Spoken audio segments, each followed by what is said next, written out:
하나님께서 우리에게 주시는 말씀은 누가복음 2장 10절에서 14절까지의 말씀입니다. Today's scripture is in the book of Gospel of Luke, chapter 2, verses 10 through 14. 예, 먼저 제가 읽어드리겠습니다. 천사가 이르되 무서워하지 말라. 보라, 내가 온 백성에게 미칠 큰 기쁨의 좋은 소식을 너희에게 전하노라. 오늘 다윗의 동네에 너희를 위하여 구주가 나셨으니 곧 그리스도 주시니라. 너희가 가서 강보에 쌓여 구유에 누워 있는 아기를 보리니 이것이 너희에게 표적이니라 하더니 호련히 수많은 천군이 그 천사와 함께 하나님을 찬송하여 이르되 지극히 높은 곳에서는 하나님께 영광이요 땅에서는 하나님이 기뻐하신 사람들 중에 평화로다 하니라. 아멘. And the angel said to them, Fear not, for behold, I bring you good news of great joy that will be for all the people. For unto you is born this day in the city of David a Savior, who is Christ the Lord. And this will be a sign for you. You will find the baby wrapped in swaddling cloths and lying in a manger. And suddenly there was with the angel a multitude of the heavenly hosts, praising God and saying, Glory to God in the highest, and on earth peace among those with whom He is pleased. 아멘. 예, 오늘은 우리 예수님이 우리를 위해서 가장 낮은 이 땅으로 오신 성탄을 기념하는 주일입니다. 하늘은 영광이요 땅에서는 기뻐하심을 입은 사람들 중에 평화로다 하신 말씀대로 하늘의 영광과 또한 이 땅에 임하는 하나님의 기쁨이 충만한 저와 여러분 되기를 원합니다. 그런데 성탄에 우리가 주의해서 봐야 할 부분이 있습니다.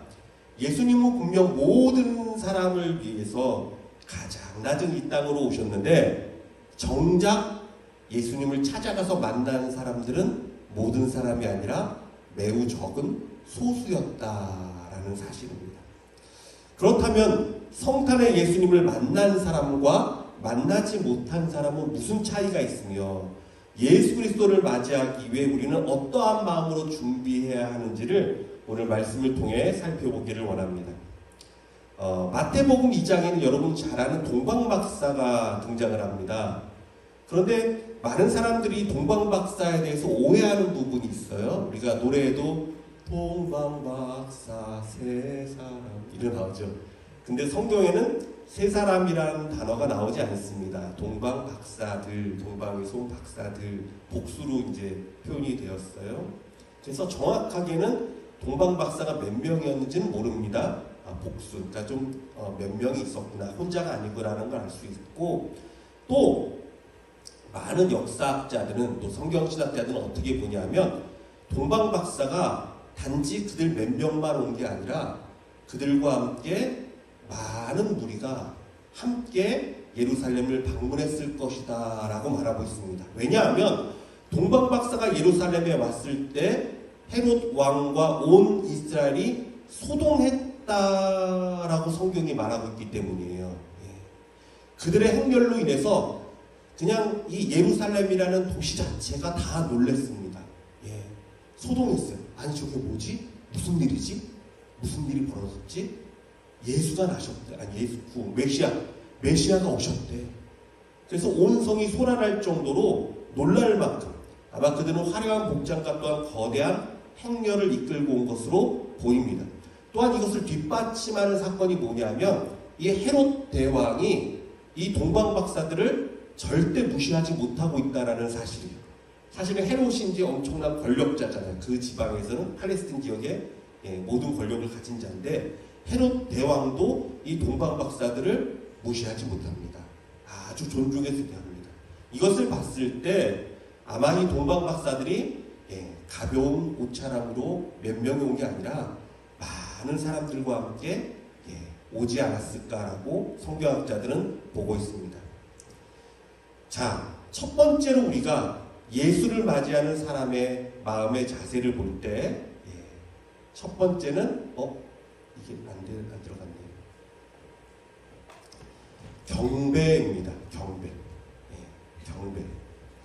동방박사들이 예수를 만나러 온 이유를요, 그들은 아주 분명하게 말하고 있습니다. 뭐라고 말하고 있냐면 유대인의 왕으로 나신 이가 어디 계시냐? 우리가 동방에서 그의 별을 보고 그에게 경배하러 왔노라 하니. 성경을 보니까 경배하러 왔다라고 말하고 있습니다. 예, 그들이 왜 왔다고요? 예수를 경배하러 왔다. 왕을 경배하러 왔다. 그들의 목적은 경배였습니다. 어린아이를 구경하기 위해서 온 것도 아니고요. 그 아이를 통해서 복을 받고자 온 것도 아니었습니다. 그들은 아기 예수께 경배하기 위해서 왔습니다. 경배라는 단어가 무엇이죠? 예수를 높이는 것입니다. 예수를 나의 삶을 다스리는 나의 왕으로 인정하는 것입니다. 이번에 멕시코 선교를 이제 다녀왔는데 어저께 저녁에 도착을 했습니다. 그래서 일정이 참 짧지만 바쁜 시간으로 이제 갔다 왔어요. 근데 짧은 시간 안에 정말 많은 일들이 있었습니다. 첫날 저녁에는 사역을 다 마치고 이제 호텔로 이제 가는데, 숙소로 가는데 안개가 얼마나 많이 꼈는지 정말 앞이 하나도 안 보여요. 비포장도로인데 그냥 막 진짜 비포장도로를 가는데 천천히 가는데도 이게 길인지 어딘지 모르겠어요. 그래서 가다가 또 이쪽에서 차가 와서 이쪽으로 피해서 가는데 그 차 한 대만 지나갔어요. 그래서 깜깜한데 이게 맞나 해서 가는데 뭐가 이상해. 보니까 진창이라 해야 되나요? 물이 이렇게 깊게 웅덩이 같은 데로 차가 들어간 거예요. 그러니까 차가 꼼짝을 못합니다. 뒤로 가도 안 나오고 앞으로 가도 안 나오고 바퀴가 다 들어가서 이 조금만 더 찼으면 안으로 물이 다 들어올 뻔했어요.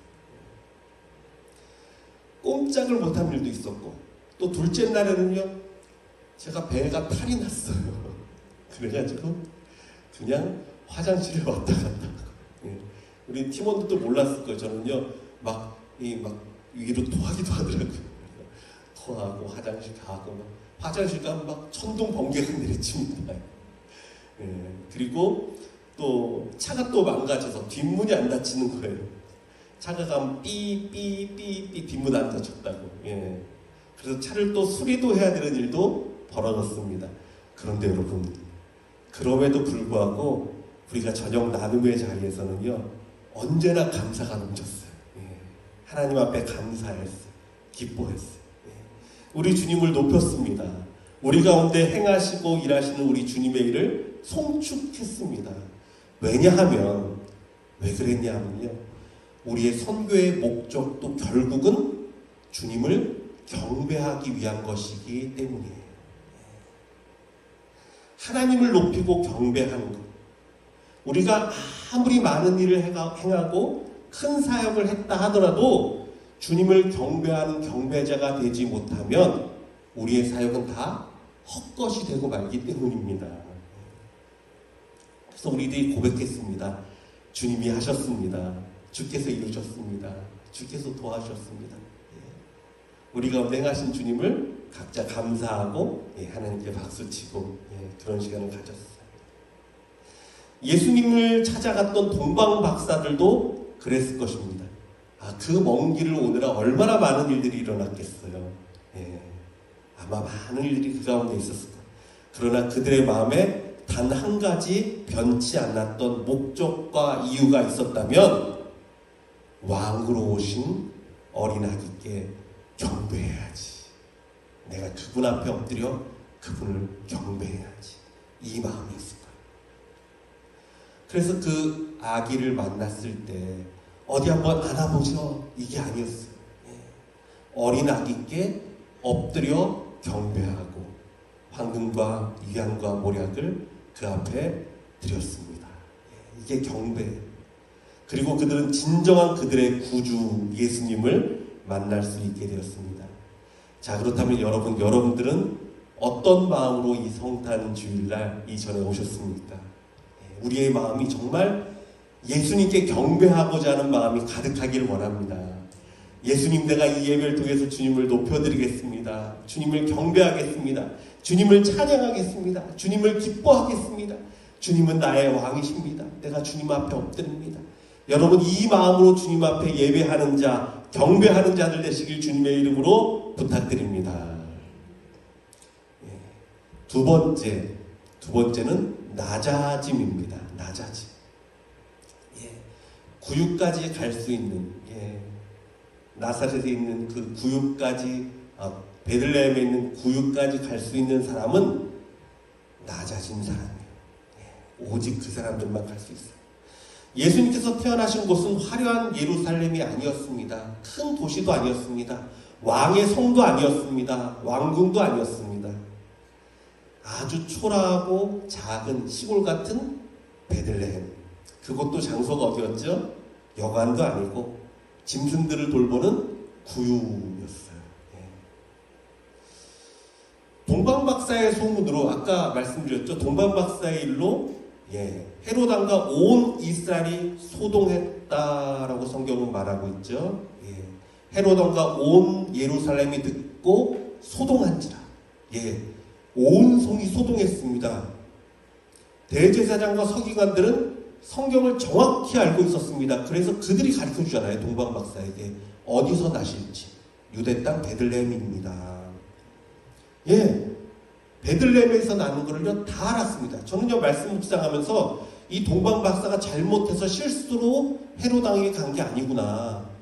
하나님께서 동방박사를 헤롯 왕과 예루살렘으로 인도하신 이유는 그곳에 있는 모든 사람들도 예수가 나신 소식을 알게 하기 위해서, 그들로 하여금 메시아가 태어났다는 걸 알게 하기 위해서 그들을 그쪽으로 보내셨구나라는 걸 깨달았어요. 온 성이 소동했습니다. 다 알았어요. 그런데 놀랍게도 그들 중 누구도 베들레헴으로 향한 사람은 없었다라는 거예요. 참 충격스러운 일입니다. 왜 온송이 예수의 일로 요동했는데, 소란했는데 예수를 찾아 떠난 사람이 없었을까요? 그들이 그토록 기다리던 메시아가 태어났는데도 말이에요.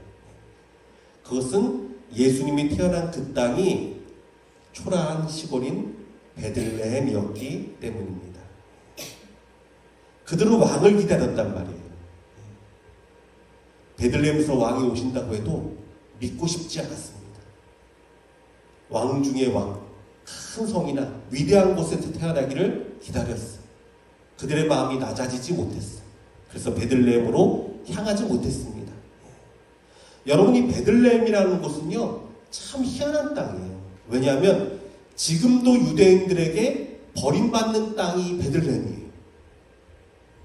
예루살렘 성과 이 베들레헴은요 얼마나 가까우냐 하면 5.6마일 정도밖에 안 걸려요. 그러니까 차로 가면 안 막히면 그냥 10분이면 갈 수 있는 거리란 말이에요. 아주 가까운 거리입니다. 그런데 여러분 생각해 보세요. 이 베들레헴과 예루살렘 사이에는요 지금 어마어마한 장벽이 쫙 가로막고 있죠.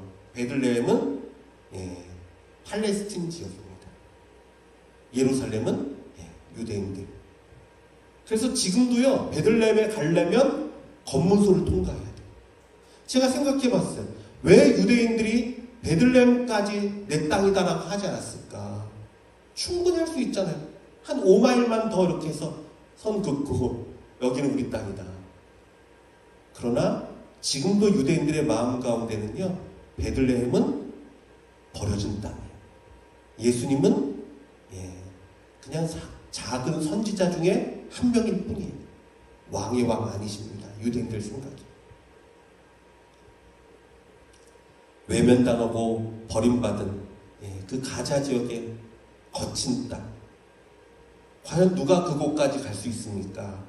높아진 마음으로는 절대 갈 수 없는 곳이었습니다. 이번에 또 가장 기억에 남는 선교 사역 중에 하나가 저희가 이제 가정 방문을 신방을 하는 가정을 하기로 했어요. 그래서 둘째 날 이제 아이들 깜포 사역을 하고 나서 이제 한 가정을 방문했습니다. 이 가정에 11월에 이제 그 지난달이죠. 아기를 출산했다 그래요. 예쁜 공주님이 출산했어요. 리스벳이라는 가정인데, 그래서 그 가정에 우리가 가서 축하해주고 축복해주고 기도해주고 선물도 주자 해서 그 가정을 신방을 했습니다. 그런데 현지인들 집이 다 그렇지만 정말 이렇게 전구 같은 것도 없고 하니까 참 초라해요. 집에 딱 들어가면 컴컴해요. 제가 이쪽을 돌아 선반인들을 이렇게 봤어요. 이렇게 선반에 벌레들이 막 기억하고 있더라고요. 그냥 옷이나 이런 것도 막 너저분하고, 예, 그냥. 그런데 그곳에 아기로 인한 기쁨이 가득합니다. 참 놀랍죠? 예, 기쁨이 가득해. 우리가 둘러서서 축복해줬어요. 예, 아기를 위해서 너는 시냇가에 심은 나무라 하나님의 사랑 안에 무럭무럭 자라서 주의 뜻대로 항상 사세요. 예, 축복해줬어요. 그리고 기도해줬어요. 그리고 선물을 전달해주고. 예. 근데 이 자매가요 막 눈물을 흘려요. 문득 그런 생각이 들었습니다. 우리 예수님 태어난 곳도 여기 같았겠구나. 어둡고 냄새나고 구유니까 얼마나 냄새가 났겠어요. 아마 그 구유 안에는 벌레들도 막 기어다녔겠죠. 그냥 뭐 동물들이 먹는 그런 데니까, 그쵸? 예, 벌레들도 기어다니고. 그래, 그런 곳에 왕이 태어난다고 누가 믿을 수 있겠습니까? 오직 겸손한 마음, 낮아진 마음으로만 찾아갈 수 있는 곳이구나, 그 생각했어요. 또 한편으로는 그런 생각도 들었습니다. 예, 자기의 그 누추한 가정을 오픈했잖아요. 우리를 위해서 오픈했잖아요. 예. 그리고 우리 선교팀을 맞아들였잖아요. 예. 그 리스벳의 가정처럼 예수님 앞에 나의 초라하고 누추한 마음, 나의 가장 낮은 자유, 나의 낙심과 실패와 그 넘어짐의 자리에서 마음을 열고 주님을 영접해야 되는구나. 예, 이 성탄에 주님 보세요. 내 마음이 참 온전치 못합니다. 나의 삶이 참 깨끗하지 못합니다. 그러나 예수님 나의 구주님, 내가 마음을 엽니다. 내게로 오셔서 예수의 빛을 비춰주셔서 여러분, 저와 여러분의 이러한 마음이 있기를 원합니다. 예, 그때 우리 주님은 우리의 가장 낮은 곳을 찾아오셔서 밝혀주시고 그 사랑을 우리를 감싸주실 줄 믿습니다. 그렇습니다, 여러분. 예수님은요, 오늘도 구유에 오십니다. 구유는 겸손한 마음이며 빈 심령이며 자기를 부인하는 자리가 바로 구유예요. 내가 옳다라는 마음을 내려놓을 때, 내가 주인 되려는 태도를 내려놓을 때, 내가 중심이 되려는 욕망을 내려놓을 때, 그때 비로소 예수님을 맞이할 공간이 생기는 거예요. 자, 세 번째, 기쁨입니다. 예. 오직 예수로 인한 성탄의 기쁨이 가득한 곳, 이곳에 예수님이 임재하십니다. 예. 천사는 누가복음을 통해 이렇게 말했습니다. 무서워 말라. 보라, 내가 온 백성에게 미칠 큰 기쁨의 좋은 소식을 너에게 전하노라. 지극히 높은 곳에서는 하나님께 영광이요, 땅에서는 기뻐하심을 입은 사람들 중에 평화로다 하니라. 아멘. 온 백성에게 미칠 큰 기쁨의 좋은 소식. 이게 뭘 말하는 거죠? 문제가 해결돼야 여러분 기쁜 거 아니에요, 여러분. 구원자가 오셨기에 기쁜 거예요. 예수님이 나에게 찾아오셨기 때문에 기쁜 것입니다. 오직 예수로 인해 기뻐할 수 있는 자만이 아기 예수님을 만날 수 있어요. 동방박사와 목동들은요, 오직 예수로 인해 기뻐할 수 있었습니다. 그들에게 소원이 이루어졌다거나 아니면 큰 보상이 임했다고 성경은 말하고 있지 않아요. 그거 바라지 않았어요. 아기 예수를 만난 기쁨, 그 앞에 절하고 경배한 기쁨, 그 순수한 기쁨이 그들의 마음을 덮었습니다. 여러분, 이것이 성탄의 기쁨입니다.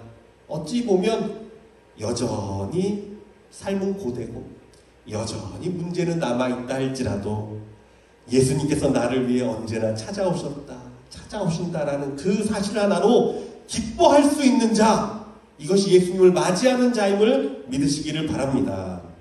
스가랴 선지자는 말합니다. 시온에 따라 크게 기뻐할지어다. 예루살렘에 따라 즐거이 부를지어다. 보라, 내 왕이 내게 임하시나니 그는 공의로우시며 구원을 베푸시며 겸손하여서 나귀를 타시나니 나귀의 작은 것 곧 나귀 새끼니라. 12절, 갇혀있으나 소망을 품은 자들아 너희는 요새로 돌아올지니라 내가 오늘도 이루노라 내가 너에게 내게 갑절이나 갚을 것이라. 아멘. 저는요 이 말씀이 너무 좋아요. 갇혀있으나 소망을 품은 자들아. 갇혀있으나 뭔가 닫혀있는 것 같고 뭔가 막힌 것 같고 아직도 해결돼야 할 일이 많고 그러나 그 마음에 뭐가 있습니까? 소망이 있습니다. 구원자에 대한 소망이 있습니다. 예수에 대한 소망이 있습니다. 그런 자에게 어떻게 하신다고요? 갑절이나 내가 갚아주겠다. 주님 말씀하시는 분. 아까 첫날 이제 차가 진창에 빠졌을 때를 얘기했잖아요. 아 정말 방법이 없었습니다. 이건요 거기가 얼마나 그 외진되었냐면 차가 안 다니고 사람이 안 다녀요. 아무도 안 다녀요. 연락할 데도 없습니다. 거기서 누구한테 연락하겠어요? 선교사님한테 계속 연락했는데 선교사님은 이제 거기서 그 뭐 하시느라고 이제 핸드폰을 못 보신 것 같아요. 그러니까 선교사님도 연락이 안 됩니다. 밤은 점점 더 깊어가고 안개는 완전히 막 자욱하고. 그런데 우리 채펄 선교사님과 우리 조셉 목사님은 뭐 말할 것도 없죠. 남자들이니까 뭐 이것저것 막 정신없이 해보려고 막 애쓰시죠. 근데 특별히 우리 여자분들 우리 최보문 선교사님과 조수경 교사님도 우리 서원경 자매 와 알고 봤더니 이 자매들이요 용사였어요. 용사. 아니 그냥 이 진흙이 무릎 여기까지 막 들어가면 막 오는 데거든요. 그것도 이게 어느 정도냐면 그냥 물이 아니라요 발을 이렇게 담궜다 빼면 신발이 쑥 빠질 정도로 그런 데인데 그냥 막 뛰어들어서 차를 밀겠대요. 제가 하지 말라고 안 밀린다고 밀어도 그래도 해보겠다고 막. 야 이거 밑에 좀 나무를 냈으면 좋겠는데 나무를 좀 있으면 좀 가져달라니까 어서 나무를 뽑아왔어요. 자매들이요. 진짜로 이런 걸 뽑아가지고 뭐 또 막 더 찾으니까요 심지어는 간판을 뽑아왔어요. 이만한 간판을 통째로 나무채. 그래서 제가 간판은 아닌 것 같아도 나중에 또 꽂아놨대요. 나중에 간신히 선교사님 연락이 돼서 결국 이제 트럭이 와서 트럭이 이제 끌고 나왔어요. 그 다음날 저녁에 나눔에서 감사를 고백하는데 제가 그런 감사가 나오더라고요. 우리 자매님들에게 삼손의 힘을 허락하신 하나님께 감사를 드립니다. 삼손의 힘을 주셨어요. 와, 그래서 그걸 어떻게 다 뽑아왔는지 막 흔들어서 막 뽑아왔대요. 참 감사한 건요. 이번 선교에 정말 예상치 못한 많은 일들이 있었고 어려운 일도 있었는데 모두가 기쁨을 잃지 않았다는 게 무엇보다도 감사했어요. 그냥 거기서 짜증내고 힘들어하고 원망하고 걱정하고 이랬으면 진짜 얼마나 힘들었겠어요. 근데 그냥 사역 가운데서도 왠지 모를 기쁨이 있었어요. 진짜 계속 웃으면서 우리 가운데 주님이 함께 계심으로 인해 기쁨이 넘쳤습니다. 예수님이 오신 성탄의 천사들의 고백이 그거잖아요. 땅에서는 기뻐하심을 입은 자들 중에 평화로다.